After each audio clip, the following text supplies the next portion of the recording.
Tell us about World Liver Day 2025. EASL and the global liver community celebrated World Liver Day on the 19th of April by shining a spotlight on how food is medicine.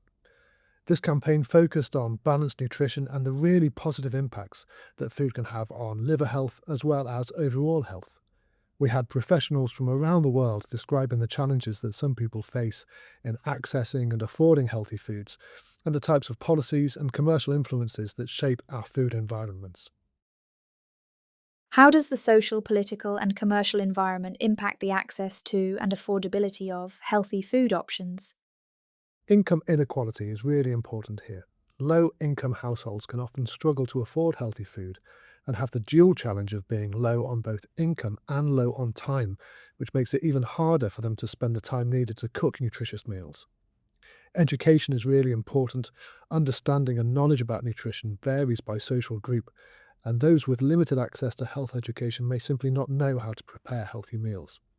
Food is a highly cultural experience, and many of the guidelines that focus on one type of diet or another may not account for people's cultural understanding of the food that they eat. The political environment is really important as well.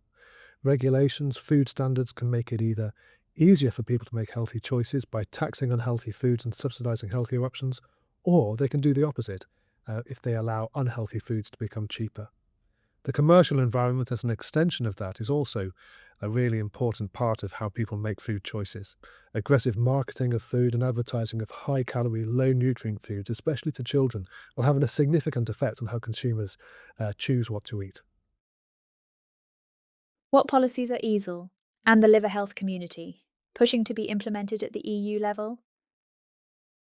There are a variety of evidence-based policies that should be immediately implemented at the EU level to make it more convenient and more affordable for people to make healthy food choices over unhealthy ones. Some of the top priorities include increasing taxes on sugar-sweetened beverages and introducing a complete ban on the marketing of sugar-sweetened beverages to children, including on social and digital media. Sugar-sweetened beverages contain empty calories. That means they have lots of energy but no essential nutrients, and children who regularly drink beverages such as this are much more likely to gain excess weight, experience tooth decay or cavities, and it puts them at a higher risk of developing chronic illnesses including type 2 diabetes and, of course, liver disease. Eating nutritious foods is one side of the health coin. The other side is exercise. What is EASL doing to address exercise? Well, World Liver Day is part of a broader initiative called Healthy Livers, Healthy Lives. This is a coalition of international liver societies that are working towards lessening the burden of chronic liver disease worldwide.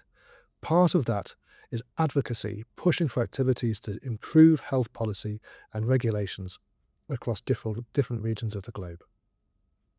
Another really important part of the work that EASL does is to connect directly with the communities that we serve by providing, for example, access to liver testing for free and for providing a role model for liver health.